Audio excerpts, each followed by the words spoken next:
शोर आएगा तो पंखे चला, एसी भी कर सकते हैं, लेकिन वो ज़्यादा ठंड लग जाए।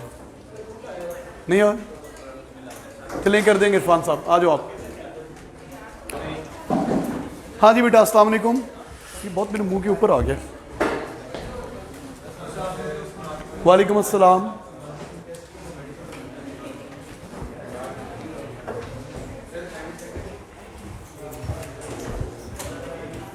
जी बेटा,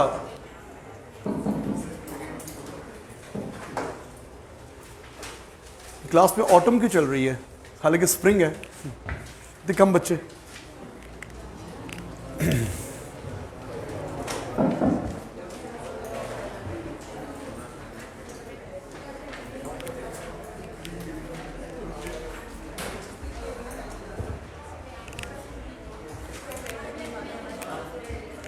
हाँ जी बेटा, हम लोग पढ़ रहे थे heat capacity, specific heat capacity, latent heat, specific latent heat.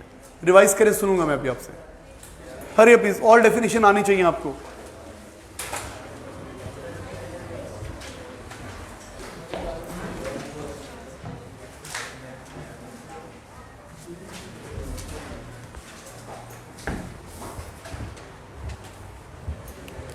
आ जाए बेटा।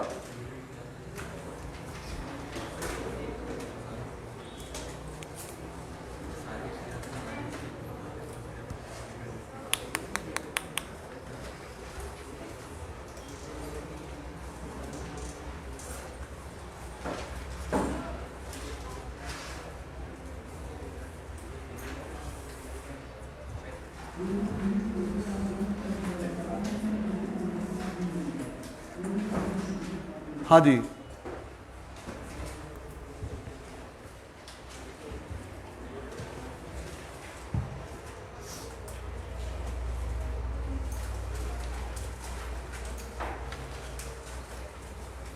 जी बेटा done. Hamza, what is latent heat? Latent heat पढ़ो।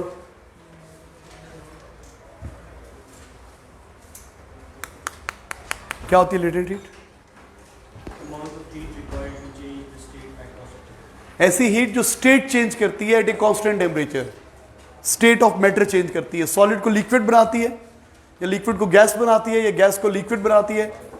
जो स्टेट चेंज करती है, टेम्परेचर चेंज नहीं करती, इसको बोलते हैं latent heat. Latent heat, hidden heat, जो इंटरमॉलिक्यूलर फोर्सेस को चेंज करती है, काइनेटिक एनर्जी को चेंज नहीं करती, पोटेंशियल एनर्जी को चेंज करती है। What is specific latent heat?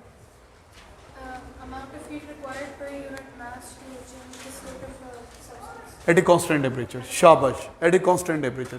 What is specific heat capacity? ठीक है जी, 1 kg मास का 1 केल्विन टेम्परेचर चेंज करने के लिए जितनी हीट चाहिए वो क्या होती है? Specific heat capacity.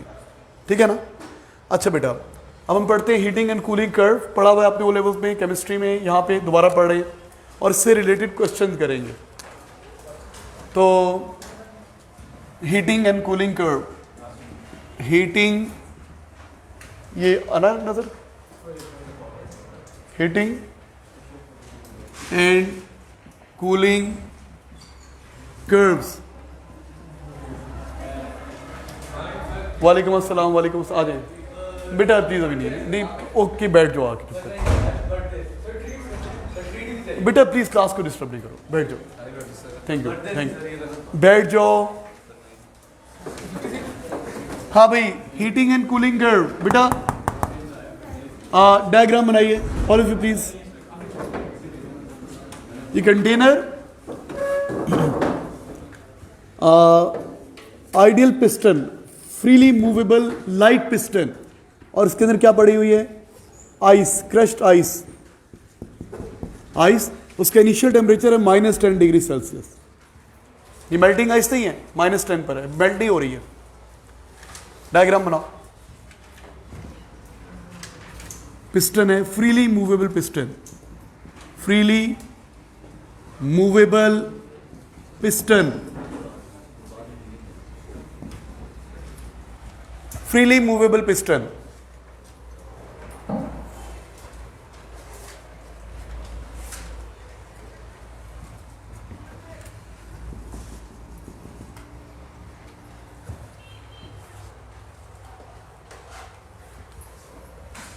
इसको कांस्टेंट रेट पे हीट करना है।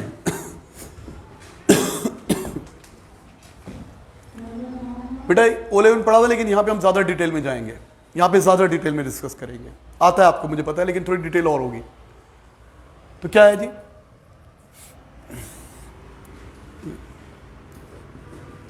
Crust ice at -10 degree Celsius is heated at a constant rate and temperature is measured at fixed intervals of time, and the temperature is measured at fixed intervals of time.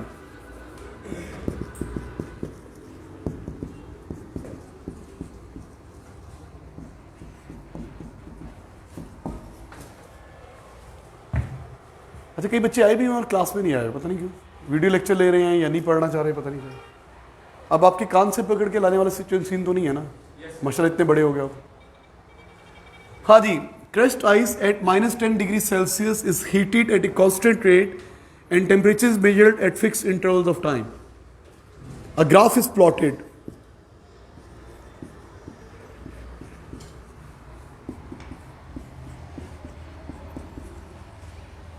Temperature against time. Temperature against time. Copy करें please. Known as heating curve. Known as heating curve. हम ideal बनाएंगे।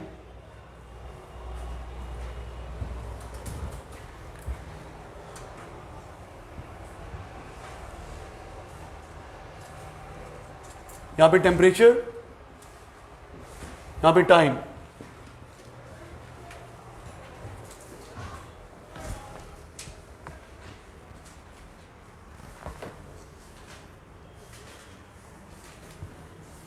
Blur आ रहा है, बता भी नहीं रहे आप, सही आ रहा है? अच्छा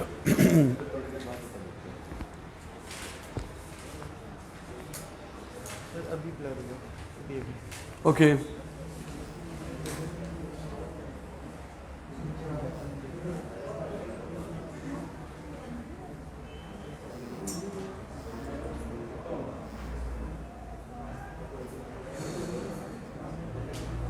करता हूं बेटा।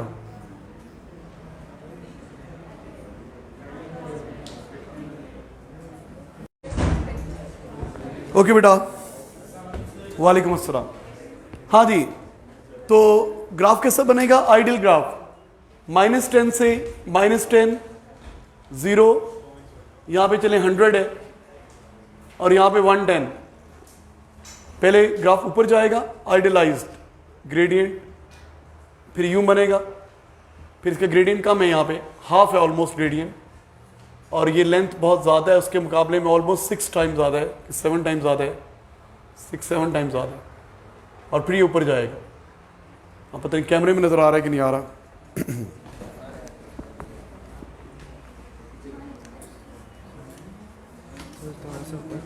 नहीं नहीं फिजी कर दो बस, ठीक है, नहीं कटेगी, थोड़ा थोड़ा। ओके बेटा, तो ग्राफ ऐसा बन रहा है। हाँ जी, ये आइडियल ग्राफ है। रियलिटी में ऐसा नहीं बनता, इसका ग्रेडियंट कांस्टेंट नहीं होता, क्योंकि हीट सराउंडिंग को भी लूज हो रही होती है ना, तो ग्रेडियंट कम होता जाता है टेम्परेचर बढ़ते हुए, और यहाँ पे ग्रेडियंट बढ़ता जाता है क्योंकि सराउंडिंग से भी हीट गेन कर रहा है। अच्छा, बहरहाल ग्राफ ऐसा बन गया। इसको लेबल करें, इस पॉइंट को, इसको क्या है? ए, ये ए है, ये बी है, ये सी है, ये डी, ये ई, और ये एफ। 110 पे एफ है। हाँ जी, हीटिंग कर्व।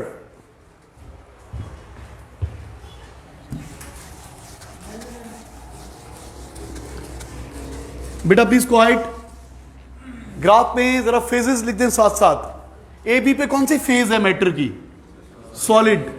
ए बी पे कौन सी फेज है? सॉलिड है, यहां पे सॉलिड आइस है, बेसिकली आइस सॉलिड है। C2D कौन सी फेज है? लिक्विड फेज है, वाटर है, यू राइट। और E2F कौन सी फेज है? गैस या स्टीम है ना, गैस है, यू राइट, गैस और स्टीम। B2C दोनों चीजें हैं। यहां पे क्या है? Ice plus water. यहां पे क्या है? आइस प्लस वाटर, मेल्टिंग हो रही है ना, आइस प्लस वाटर, बेसिकली क्या हो रही है? मेल्टिंग। यहां पे मेल्टिंग हो रही है। और डी और ई पे क्या है? Water plus steam, water plus steam दोनों हैं, दोनों फेजेस हैं, डी टू ई। और यहां पे क्या हो रही है? बॉइलिंग हो रही है, बॉइलिंग हो रही है, you all know well, boiling.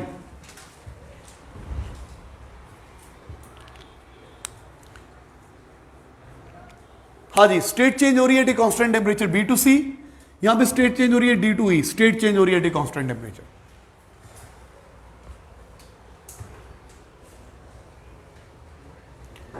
यहां पे क्या इन्वॉल्व है? Latent heat of fusion. और यहां पे क्या इन्वॉल्व है? Latent heat of vaporisation. यहां पे latent heat of fusion LHF, और यहां पे latent heat of vaporisation LHV।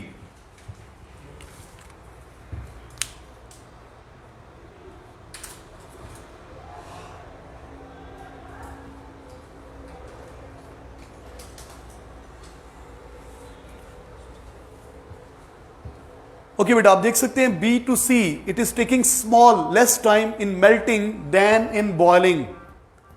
ये 7 टाइम्स ज्यादा है, ऑलमोस्ट 7 टाइम्स।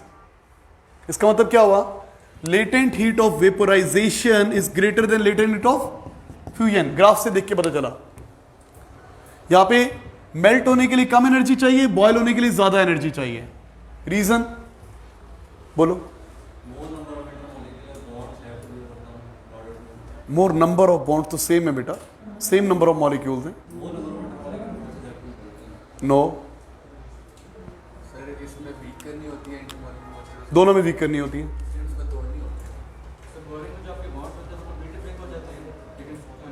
एक चीज का आंसर नहीं दे रहे तुम। ओहो, वीकेंड ब्रेक तो चलो ठीक है, वो तो दोनों में है। एक और चीज है जो मिस कर रहे हो आप बेटा। जब मेल्टिंग होती है तो चेंज इन वॉल्यूम निग्लिजिबल है। जब बॉइलिंग होती है तो 1600 टाइम वॉल्यूम बढ़ जाता है। तो आपने जो एनर्जी देनी है, पिस्टन को ऊपर लेके जाना है, वर्क डन अगेंस्ट एटमॉस्फेयर करना है। जब भी गैस एक्सपेंड होती है, वर्क डन होता है। पता ना आपको, जब भी किसी गैस का वॉल्यूम चेंज होता है, वर्क डन होता है। तो जब मेल्टिंग हो रही है, फ्रीजिंग हो रही है, चेंज इन वॉल्यूम निग्लिजिबल है, तो आपका ये जो टर्म है ना P डेल्टा V, ये जीरो है। चेंज इन वॉल्यूम निग्लिजिबल है मेल्टिंग में, फ्रीजिंग में। लेकिन बॉइलिंग में क्या होता है? पहले आइस का ये वॉल्यूम था, जब गैस बन जाएगी तो वॉल्यूम 1600 टाइम बढ़ जाएगा, 1600 टाइम्स बढ़ जाएगा। ठीक है, तो ये पिस्टन बहुत ऊपर चला जाएगा। तो जब पिस्टन ऊपर जा रहा है तो वर्क डन अगेंस्ट एटमॉस्फेयर हो रहा है ना। ओके, तो ये ज्यादा बड़ा फैक्टर है। दोनों में इंटरमॉलिक्यूलर फोर्सेस ब्रेक हो रही हैं बेटा, दोनों में ब्रेक हो रही हैं। ठीक है, एक पे वीकन हो रही हैं, एक पे बिल्कुल ब्रेक हो रही हैं। ऑलमोस्ट ये सेम ही होगा। ज्यादा फर्क किस में आ रहा है? Work done against atmosphere. तो लिखिए प्लीज, लिखिए। As we can see from the graph, as we can see from the graph,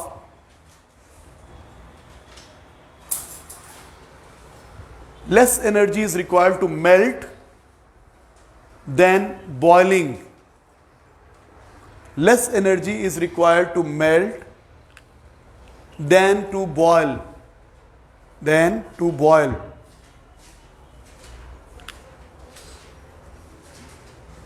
This is due to the reason that energy दोनों में चाहिए। दोनों में बॉन्ड को आपने वीक करना है, ब्रेक करना है, एनर्जी दोनों में चाहिए। This is due to the fact that, due to the reason that in melting the change in volume is negligible. In melting the change in volume is negligible.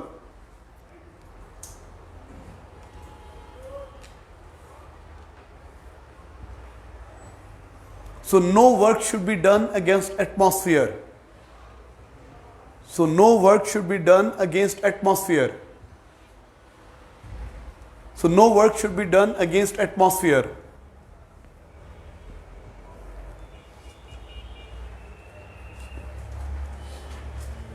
when liquid turns into, next full stop, when liquid turns into gas, its volume increases 1600 times, almost.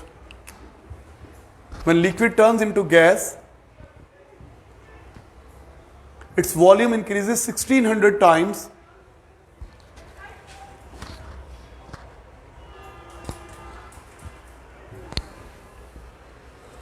So work has to be done again. So work has to be done against atmosphere. The work has to be done against atmosphere to increase this volume. और ये लिख दें work done is equal to P delta V. Work done होते हैं P delta we.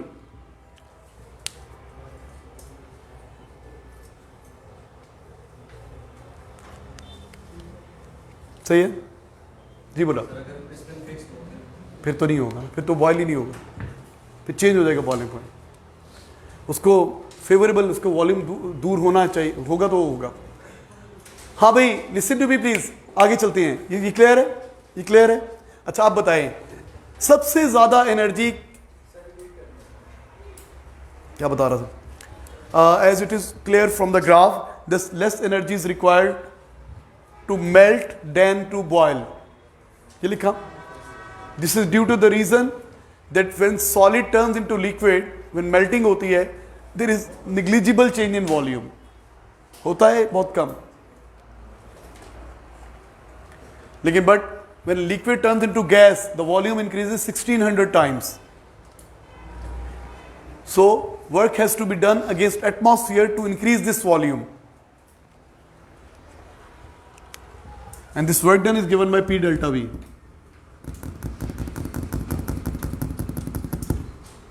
हमें work done करना पड़ता है एटमॉस्फेयर के अगेंस्ट वॉल्यूम बढ़ाने के लिए. कब? बॉयल होते वक्त. बॉयल होते वक्त वॉल्यूम चेंज होगा, मेल्ट होते वक्त इतना चेंज नहीं होगा, निग्लिजिबल चेंज होगा. अच्छा बेटा किस पॉइंट पे मैक्सिमम एनर्जी है? ये ओ लेवल्स के क्वेश्चन पूछ रहा हूं मैं आपसे. A B C D E F, किस पॉइंट पे मॉलिक्यूल्स है मैक्सिमम इंटरनल एनर्जी या मैक्सिमम एनर्जी? तो बोलेंगे ऑब्वियसली एफ. तो मैक्सिमम एनर्जी कहां पे होगी? जो ज्यादा लेट होगा, जो ज्यादा लेट होगा. सबसे लेट कौन सा पॉइंट आ रहा है? एफ. तो लिख दें the atoms have maximum energy at point F. Speed भी ज्यादा है, काइनेटिक एनर्जी भी ज्यादा है, पोटेंशियल एनर्जी भी ज्यादा है. एफ पे टोटल एनर्जी मैक्सिमम एफ पर है. इन सब पॉइंट्स पे total energy maximum at F.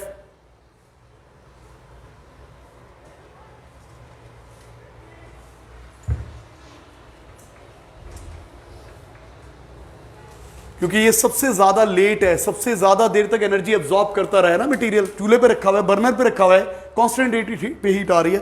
किस पॉइंट पे एनर्जी ज्यादा होगी? जो लेट होगा. तो सबसे लेट कौन है? एफ. अच्छा आप डी पे एनर्जी ज्यादा है कि ई पे एनर्जी ज्यादा है? एक मिनट. काइनेटिक एनर्जी कहां पे मैक्सिमम है?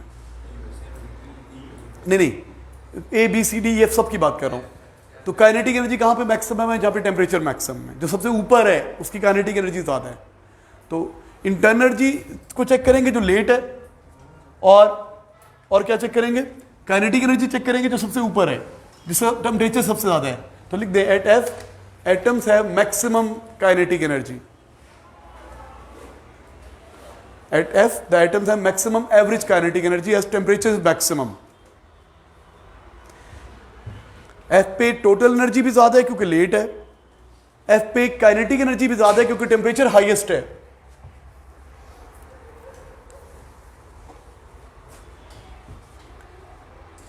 अब बेटा डी और ई की बात करते हैं. डी और ई को कंपेयर करना है जी. अवश्य साहब डी और ई को कंपेयर करना है.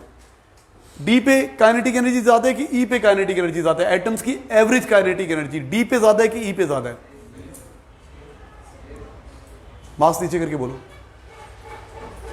एवरेज काइनेटिक एनर्जी कहां पे ज्यादा है? Average kinetic energy depends on temperature. Same है क्योंकि टेम्परेचर यहां भी 100 है, यहां भी 100 है.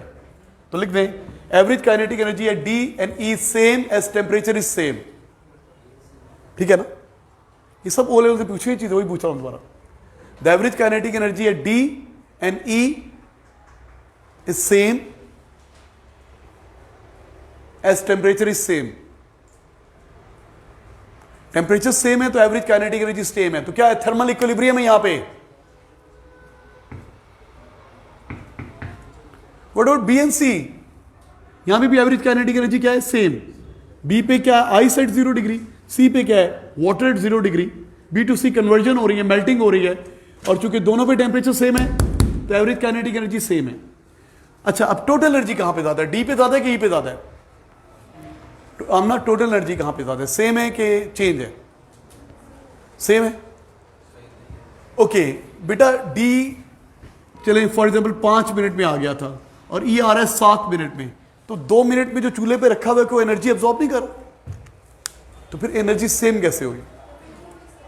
टेम्परेचर सेम है, एवरेज काइनेटिक एनर्जी सेम है, यू आर राइट, लेकिन इंटरनल एनर्जी जो लेट है उस पर ज्यादा है। कहां पे ज्यादा है? ई लेट है ना, ज्यादा देर बाद आ रहा है, ज्यादा देर तक एनर्जी एब्जॉर्ब करता जा रहा है, तो इंटरनल एनर्जी यहां पे ज्यादा है।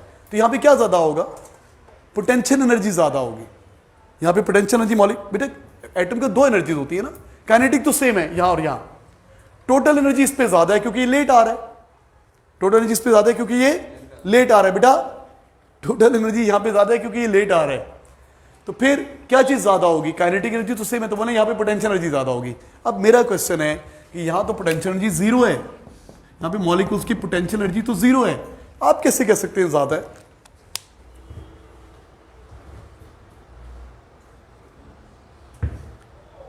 भाई ऑलमोस्ट 0 है, बोले सर। ओके, यहां पे इंटरमॉलिक्यूलर फोर्सेस थी जिन्होंने फिक्स वॉल्यूम में कैद किया हुआ था लिक्विड को। लिक्विड को वॉल्यूम फिक्स होता है ना, शेप तो फिक्स नहीं होती, वॉल्यूम फिक्स होता है ना, तो उस फिक्स वॉल्यूम में मॉलिक्यूल कैद हैं। जब कैद होती है तो पोटेंशियल एनर्जी नेगेटिव होती है। जब भी कोई चीज बॉन्डेड सिस्टम में है, फ्री नहीं है, कैद है, इसी वॉल्यूम में रहना है, इसी अर्थ के ग्रेविटेशनल फील्ड में रहना है, इसी न्यूक्लियस के इलेक्ट्रिक फील्ड में रहना है, गले में रस्सी बांधी हुई है इलेक्ट्रॉन के न्यूक्लियस से। जो भी चीज बॉन्डेड सिस्टम में होती है उसकी पोटेंशियल एनर्जी नेगेटिव होती है। तो यहां पे नेगेटिव है, मोर नेगेटिव, लेस नेगेटिव होती जा रही है, बढ़ते बढ़ते बढ़ते बढ़ते यहां पे 0 होगी, तो यहां पे नेगेटिव है पोटेंशियल एनर्जी। अब ये समझाना है मैंने आपको, तो पहले ये लिख लें, आपने लिखा है the average kinetic energy at D and E same as temperature is same, but total internal energy at E is more than, ऐसे लिख लेते हैं, total internal energy at E is greater than total internal energy, या खाली internal energy लिख ले, at E नहीं at F, D है, क्या हो रहा है मुझे, सॉरी यार, D है, D हाईएस्ट तो जो लेट है, जो सबसे लेट है, जितना राइट पर है, जितना लेट है, F पे हाईएस्ट है, उसके बाद कौन है, उसके बाद यहां पर है, उसके बाद यहां पर है, उसके बाद यहां पर है, उसके बाद यहां पर है, सबसे कम यहां पर है। काइनेटिक एनर्जी एफ पे हाईएस्ट है क्योंकि temperature, kinetic energy Y axis से देखते हैं, जिसका टेम्परेचर हाईएस्ट है, जो यहां ऊपर है उसकी काइनेटिक एनर्जी हाईएस्ट है, जो लेट है उसकी इंटरनल एनर्जी हाईएस्ट है। हाँ जी, kinetic energy, average kinetic energy at D is equal to average kinetic energy at E, लेकिन इंटरनल एनर्जी कहां पे ज्यादा है, जो लेट है, कैसे लिखते हैं, internal energy eight D is less than internal energy at E, तो फिर क्या होगा, potential energy at D is less than potential energy at E।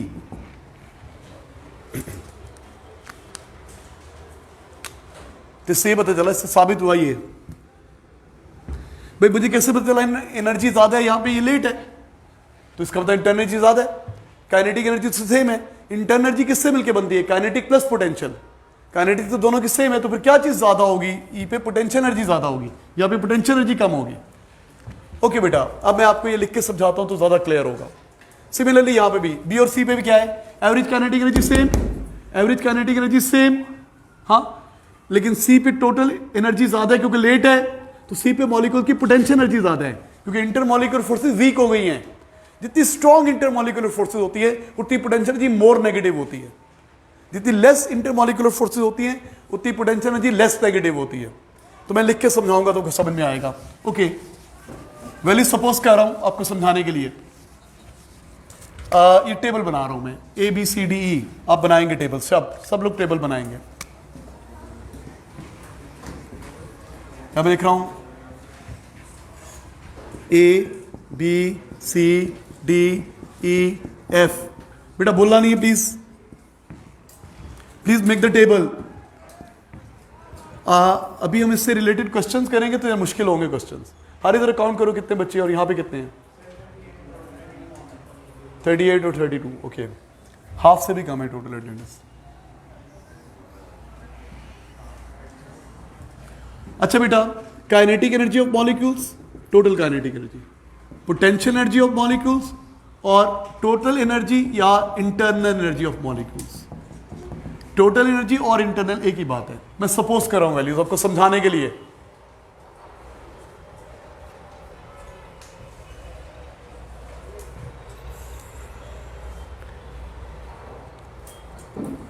Eight ए पे सपोज काइनेटिक एनर्जी है 100 जॉल्स, जॉल्स में, जॉल्स में, जॉल्स में, सपोज कर ले 100 जॉल्स एट ए। पोटेंशियल एनर्जी कितनी है, -3100 जॉल्स। टोटल एनर्जी कितनी होगी, -3000 जॉल्स। अच्छा भाई, ए से बी पे गए तो क्या हो रहा है, जब ए से बी पे जा रहे हैं तो क्या हो रहा है, काइनेटिक एनर्जी बढ़ रही है, पोटेंशियल बढ़ रही है, दोनों बढ़ रही है। सोच के बताओ, जब आप ए से बी पे जा रहे हैं काइनेटिक एनर्जी बढ़ रही है, ऑब्वियसली बढ़ रही है क्योंकि टेम्परेचर बढ़ रहा है। क्या पोटेंशियल एनर्जी बढ़ रही है, बिल्कुल बढ़ रही है। जितनी चीज गर्म होती जाती है इंटरमॉलिक्यूलर फोर्सेस वीक होती जाती हैं। आपको पता है ना, लोहे को गर्म करते हैं मोड़ने के लिए, तो अगर आइस -40 डिग्री पर है तो ज्यादा हार्ड है, -10 पे इतनी हार्ड नहीं है। सुनिए मेरी बात, इंटरमॉलिक्यूलर कोई चीजें एक्सपेंड होती है ना गर्म करने पे, भाई सॉलिड एक्सपेंड होती है ना गर्म करने पे। कोई चीज एक्सपेंड कब होती है, जब इंटरमॉलिक्यूलर वीक होती है। मॉलिक्यूल ने जोर से खींचा हुआ था, वॉल्यूम कम था। सो हो क्या रहा है, जब आप बी ए टू बी जा रहे हैं, ए से बी पे जा रहे हैं, काइनेटिक एनर्जी में चेंज आ रहा है ज्यादा। काइनेटिक एनर्जी होगी सपोज 150 जॉल्स, इस पे 50 का इंक्रीज आया, यहाँ पे 10 का इंक्रीज आ गया। ये कितनी होगी, 3 क्या लिखो 090। बड़ी कम बड़ी ज्यादा, ये बड़ी, इन दोनों को जमा करें क्या आता है,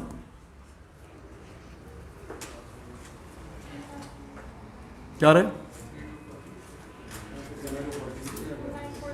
2940। ये आ गई टोटल एनर्जी। अच्छा बेटा, अब सी पे सुनो प्लीज, आप मेरी हेल्प करो। सी जुरेस, B to C, B to C, B 0 degree, C 0 degree. B पे काइनेटिक एनर्जी इतनी है, सी पे कितनी होगी काइनेटिक एनर्जी। टेम्परेचर सेम है, बी पे 0, सी पे भी 0। टेम्परेचर सेम है तो काइनेटिक एनर्जी क्या होगी, जितनी ऊपर है उतनी नीचे। काइनेटिक एनर्जी चेंज नहीं हो रही, जितनी यहां पे काइनेटिक एनर्जी उतनी यहां पे। क्यों बेटा, टेम्परेचर सेम है, यहां पे टेम्परेचर, तो जितनी भी एनर्जी दे रहे हैं लेटेंट हीट, वो इसको चेंज नहीं कर रही, वो इसको चेंज कर रही है। तो ये होगी सपोज ये होगी -2000 रह गई, इस पे ज्यादा चेंज आया। सपोज कर रहा हूं, मुझे एक्चुअल नहीं बता, कुछ समझाने के लिए बता रहा हूं। यानी कि सर आपने तो गलत लिख दिया, ये तो ज्यादा होती है, मुझे नहीं पता, मैं आपको समझाने के लिए बता रहा हूं। इस पे तो चेंज ही नहीं आया, जितनी भी आपने एनर्जी दी वो यहां पे ऐड होगी। तो क्या हुआ, आंसर कितना आ गया, -1850, -1850 रह गई। बढ़ती जा रही है, ये लेस नेगेटिव होती जा रही है, लेस नेगेटिव हो रही है। अच्छा भाई, सी टू बी क्या हो रहा है, टेम्परेचर भी बढ़ रहा है और एक्सपेंशन भी हो रही है ना। एनामलस को छोड़ देंगे, 4 डिग्री तक कॉन्ट्रैक्ट होता है, इसको छोड़े, दफा करें पहले यार। अब इस पे कितना चेंज आया, सपोज इस पे चेंज आ गया, ये हो गया जी 500, इस पे ज्यादा चेंज आया, इस पे कम चेंज आएगा। फॉर एग्जांपल ये हो गया 1950, -1450। सुन रहे मेरी बात। अच्छा भाई, डी टू ई, जुरेज अब दोबारा, डी पे भी 100, ई पे भी 100। काइनेटिक एनर्जी में कितना चेंज आएगा, सेम, जितनी यहां पे काइनेटिक एनर्जी है, मेरा बेटा शाबाश, यहां पे भी उतनी होगी। व्हाट अबाउट पोटेंशियल एनर्जी, ये बढ़ के 0 हो जाएगी, ये बढ़ के क्या हो जाएगी जीरो हो गई, बढ़ के जीरो हो गई, तो आपकी टोटल एनर्जी कितनी होगी? 500। एट एफ हम आइडियल गैस अज्यूम कर रहे हैं, आइडियल गैस अज्यूम कर रहे हैं, वरना थोड़ी सी नेगेटिव होगी यहाँ पे, है ना, हम आइडियल अज्यूम कर रहे हैं। अच्छा एफ पे क्या हुआ? अब यही बढ़ेगी बस, वो तो जीरो ही रहेगी। ये होगी सपोज 580, ये जीरो ही रहेगी 580। आपको मेरी बात समझ में आई? ये वैल्यूज लिखते से ज्यादा क्लियर होता है। तो हो क्या रहा है, जैसे जैसे आप हीट अप करते जा रहे हैं, काइनेटिक एनर्जी भी बढ़ रही है, पोटेंशियल एनर्जी लेस नेगेटिव होती जा रही है। जब तक सारी की सारी गैस नहीं बन जाती, पोटेंशियल एनर्जी नेगेटिव थी। जब गैस बन गई तो फ्री हो गई ना, जो कंटेनर का वॉल्यूम वही गैस का वॉल्यूम, ना वॉल्यूम फिक्स ना शेप फिक्स। तो ये था हीटिंग कर्व। कूलिंग कर्व कैसा बनेगा? जी बेटा कूलिंग कर्व कैसा बनेगा? जी सादिया कूलिंग कर्व कैसा बनेगा? ऑपोजिट बनेगा। कैसे बनेगा बेटा? पहले यूं आ जाएंगे, फिर यूं चले जाएंगे, फिर यूं आ जाएंगे, फिर यूं आ जाएंगे, फिर यूं आ जाएंगे। अच्छा भाई अब मुझे बताएं, सॉलिड स्टेट में कि वाटर लिक्विड स्टेट में कि गैस स्टेट में इसकी स्पेसिफिक हीट कैपेसिटी कहां पे ज्यादा है कहां पे कम है? ग्राफ से कैसे पता चलेगा कि स्पेसिफिक हीट कैपेसिटी कहां पे ज्यादा है? हम ग्रेडियंट देखेंगे। जहां पे ज्यादा स्टीप होगी टेम्परेचर जल्दी जल्दी बढ़ रहा है, हीट कैपेसिटी कम है। जहां पे ग्रेडियंट कम है, इस स्टेट पे ग्रेडियंट कम है, यहां पे ग्रेडियंट कम है, तो यहां पे क्या है? स्पेसिफिक हीट कैपेसिटी क्या है बेटा? कम। Specific heat capacity is related to gradient. लिख लें आप, लिखिए specific heat capacity is related to gradient. Smaller the gradient larger the heat capacity, smaller the gradient larger the heat capacity.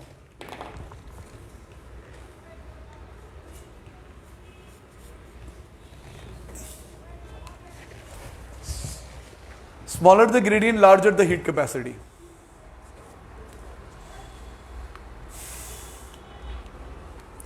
Done? Get it? हो गया बेटा। ये concept आपको आता है, केमिस्ट्री में पढ़ा है बहुत ज़्यादा डिटेल में, फिजिक्स में पढ़ लिया, हमें क्लियर हो गया, और ओ लेवल में पढ़ा हुआ है। ये मैंने वैल्यूज लिखा के आपको समझाने की कोशिश की है। ये वैल्यूज एक्चुअल नहीं है, मैं वैसे सपोज करके बता रहा हूँ। तो आगे चलते हैं। अच्छा बेटा इसकी एप्लीकेशन क्या? आप कैलकुलेशंस करनी है। अगर मैं इसी को क्वेश्चन बना लूँ, आपसे कहूँ इसी को क्वेश्चन बना लेते हैं। ये इसका वॉल्यूम को लिख लेते हैं, इसका मैस कितना करते हैं? 200 ग्राम्स। इस आइस का मैस था 200 ग्राम्स, ठीक है। और क्या क्या गिवन है? Latent heat of fusion, specific latent heat of fusion आपको गिवन है 3.36 into 10⁵ joules per kg. Specific latent heat of vaporisation given है, इससे 7 टाइम्स ज़्यादा है, 2.26 into 10⁶ joules per kg. Specific heat capacity almost liquids water की है 4200 joules per kg per kelvin. Specific heat capacity ice plus and steam almost same है, दोनों की लिख रहा हूं, एंड स्टीम ऐसे लिखता हूं। Specific heat capacity ice and steam, थोड़ा फर्क है लेकिन ऑलमोस्ट सेम है, 2100 joules per kg per kelvin. Vaporisation है यार, क्या हो रहा है, बहुत गलतियां कर रहा हूं। मैस 200 ग्राम्स है।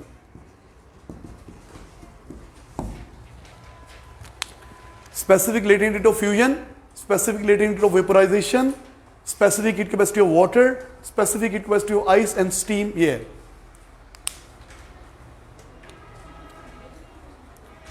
ये सब डाटा गिवन होगा क्वेश्चन में आपको, सब गिवन है। कितनी एनर्जी चाहिए ए से एफ तक जाने के लिए? How much energy must be added? Assumption ये है कि ना कंटेनर को जा रही है ना सराउंडिंग को जा रही है, सारी की सारी एनर्जी इसी को जा रही है। अगर सराउंडिंग को भी जा रही होती है तो ग्राफ स्ट्रेट लाइन ना बनता, थोड़ा कर्व बनते। हाँ जी, find the energy required in moving from A to F. Total energy, total Q must be added, must be transferred to move from A to F. कितनी एनर्जी चाहिए बेटा ए से एफ तक जाने के लिए?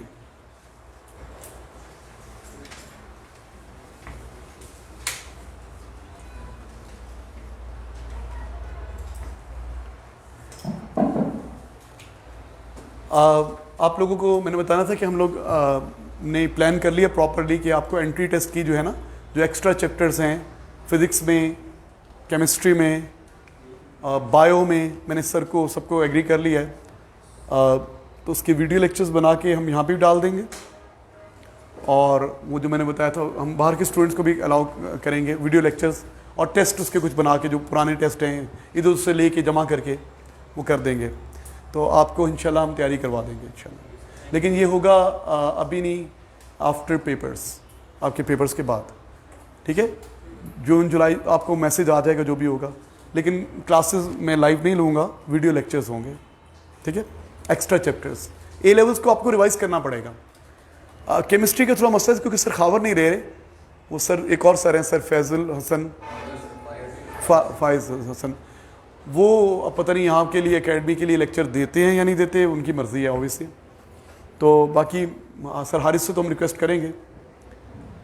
टीचर रिलेक्टेंट होते हैं कि भाई हमारा जो यहाँ पे पढ़ा रहे होते हैं ना, कि हम अपने लेक्चर क्यों दें जी, सुन रहे हो, समझ रहे हो उनकी बात। जो ऑनर्स होते हैं मतलब हम लोग तो और चीज़ है ना, और अब तक स्कूल है, हम तो जहाँ पे अपने लेक्चर डालते रहते हैं, बच्चे देखते रहे। लेकिन दूसरे टीचर्स मैं रिक्वेस्ट ज़रूर करूँगा कि दें, मुझे उम्मीद है सर हारिस तो दे देंगे, ठीक है। और अगर नहीं देंगे तो फॉर एग्जांपल अगर वो कुछ चार्जेस भी लेना चाहेंगे सपोज, तो फिर हम उनसे बहुत कम करवा लेंगे।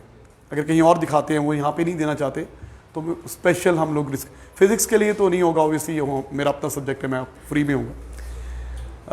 मैं कोशिश करूँगा यहीं पर हो जाए, तो फिर तो आपको बिल्कुल फ्री होगा, यहाँ पे होगा। लेकिन अगर कहीं और होता है वो नहीं देते अपने लेक्चर्स, तो मिनिमम जितना भी होगा मैं फाइट करूँगा आपके लिए, मिनिमम करा दूँगा, ठीक है। तो वो only for a level students, हम बाकियों को एंटरटेन नहीं करेंगे। वो जो चैप्टर्स हैं जो आपके ए लेवल के सिलेबस में नहीं है, एफएससी में और टेस्ट में आते हैं, और उसकी तैयारी कराएंगे तो इंशाल्लाह बहुत बेहतर हो जाएगा। अपना ए लेवल फिट करके तैयार करो, छोड़ दो एंट्री टेस्ट को, ए लेवल फिट करके तैयार करो, वो हम आपको करवा देंगे इंशाल्लाह, ठीक है। तो बस अपना ए लेवल पे तवज्जो दें, अभी एंट्री टेस्ट को छोड़ दें, और अब और कुछ ज्वाइन करने की भी ज़रूरत नहीं है, हम करवा देंगे इंशाल्लाह, ज़िंदगी रही तो ऑब्वियसली। हाँ भाई, total Q must be added, आपने ये निकालना है। तो बेटा आपने ए से एफ तक जाना है, कितनी स्टेजेस इन्वॉल्व हैं? ए टू बी एक स्टेज, बी टू सी दूसरी स्टेज। जहां पे टेम्परेचर चेंज हो रहा है वहां पे MC डेल्टा टी लगेगा, Q is equal to MC delta T. और जहां पे स्टेज चेंज हो रही है वहां पे क्या लगेगा? Q is equal to ML। Q is equal to, यहां पे टेम्परेचर चेंज हो रहा है MC डेल्टा टी, जहां पे स्टेज चेंज हो रही है वहां पे ML लगेगा। तो हम निकालते हैं, इसको मिटा रहा हूं।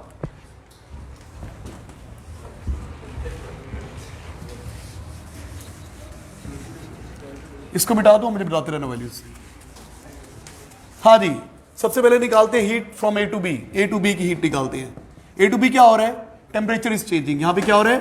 Temperature is changing. तो यहां पे क्या लगेगा? Heat added. इसको यहां पे जो हीट ऐड हो रही है ना, इसका नाम रख लेते हैं Q1, Q1, यहां पे Q2, यहां पे Q3, यहां पे Q4 और यहां पे Q5। तो Q1 निकाल रहा हूं। Q1 में टेम्परेचर चेंज हो रहा है, क्या लगेगा? MC delta T. M कितना है? 200 ग्राम्स, 200 ओवर 1000, 0.2, शाबाश। 4200। चेंज इन टेम्परेचर कितना है? 21। ओके, ये आइस है, आइस, ये गलती हो जाती है, ये पानी नहीं है, आइस है। आइस की हीट कैपेसिटी यूज करनी है। यहाँ पे 2100, शाबाश। चेंज इन टेम्परेचर 10 है। ये 2 0 0 0 से कट गया, 1 0 1 0 से कट गया, कितना आ रहा है? 4 2 0 0, 4200 जॉल्स। Q1 आ गया। टोटल एनर्जी ऐड कर देंगे ना सारी। टोटल एनर्जी कैसे आएगी? Q1 plus Q2 plus Q3 plus Q4 plus Q5, सबको ऐड कर देंगे। तो मैंने Q1 निकाल लिया। Q1 में क्या हो रहा है? टेम्परेचर चेंज हो रहा है, तो क्या लगेगा? MC delta T. Q2 में स्टेट चेंज हो रही है, Q2 ML। मैस कितना है? 0.2। लेटेंट हीट ऑफ फ्यूजन की वेपोराइजेशन, यहां पे latent heat of fusion, melting हो रही है, कितनी है भाई? L की वैल्यू थी 3.36 इंटू 10 पावर 5।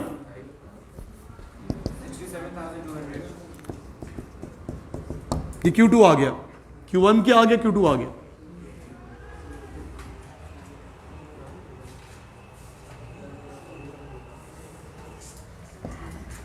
अब Q3 में क्या हो रहा है? ये C से D, टेम्परेचर इज चेंजिंग, क्या लगेगा?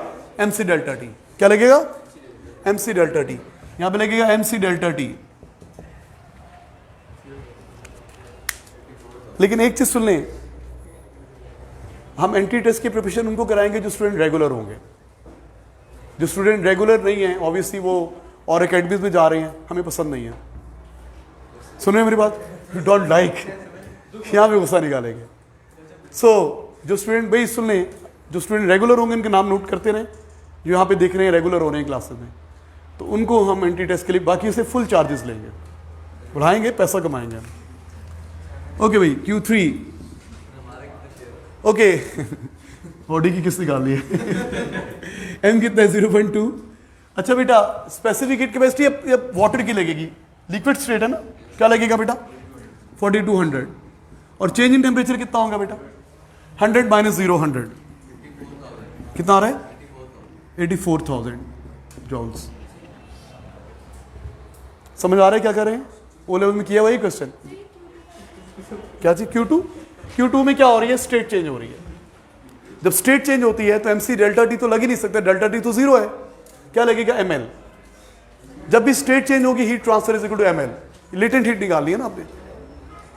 हाँ भाई, उसके बाद बेटा Q4 कैसे करेंगे? सुरेश यार बेटा प्लीज बोलो नहीं, क्या आ गया? Q4 में मेरी हेल्प कर यार तू। ये Q4, ये D2E। Q4 में क्या हो रहा है? बॉइलिंग हो रही है, टेम्परेचर चेंज। जब ये टेम्परेचर चेंज नहीं हो रहा वहां पर डेल्टा T वाला फॉर्मूला तो लग ही नहीं सकता ना, MC delta T। Q is equal to ML, Q4 is equal to ML, Q4 is equal to ML 0.2 into 2.26 into 10 power 6 452 joules.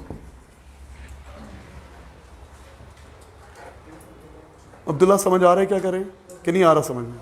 Total energy निकालनी है A से लेके F तक जाने की, हर स्टेज की अलग एनर्जी, हर स्टेज की अलग एनर्जी निकलेगी, अलग फार्मूला लगेगा।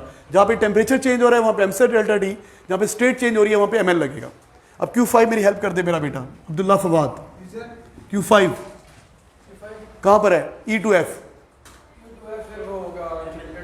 MC डेल्टा T, क्या लगेगा? MC delta T। M कितना है? 0.2। C कौन सा यूज करेंगे? गैस वाला, पानी वाला नहीं यूज करेंगे, वहां पे गैस बन गई है 2100।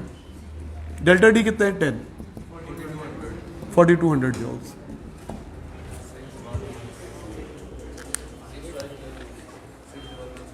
Is it clear to you? समझ में आया आपको? ओके, सो ये अब हमने इन क्वेश्चन को डिफिकल्ट करना है। हम क्या करेंगे? मोल्टन फॉर्म में ले आएंगे गोल्ड, बहुत हाई टेम्परेचर पे, उसमें इंप्योरिटी सिल्वर ऐड कर देंगे, जैसे पानी के अंदर आइस क्यूब ऐड करते हैं ठंडा करने के लिए। तो गोल्ड को हार्ड करने के लिए ना, गोल्ड का जेवर नहीं बनते होते, उसको हार्ड करना पड़ता है, इंप्योरिटी डालनी पड़ती है। स्लैंग लैंग्वेज में बोलते हैं उसको खोट डालना पड़ता है। खोट क्या होता है? इंप्योरिटी, ताकि वो जेवर बन जाए, हार्डन करें, चूड़ियां बन जाए, कांटे बन जाए, बनाने के लिए हार्ड करना पड़ता है। तो मैं बोलूंगा जी कितने टेम्परेचर पे हम डालेंगे सिल्वर, या फाइनल टेम्परेचर कितना होगा? तो हम हीटिंग कर्व को यूज करेंगे। हम हीटिंग कर्व बनाएंगे गोल्ड का, सिल्वर का, जब तक थर्मल इक्विलिब्रियम नहीं आ जाता। ये बड़ा आसान हो जाएगा। हीटिंग कर्व बना के आपको पता चल जाता है कितनी स्टेजेस इन्वॉल्व हैं। तो अगला लेक्चर बहुत इंपॉर्टेंट है, प्लीज मिस ना कीजिएगा। Thank you students, thank you. 46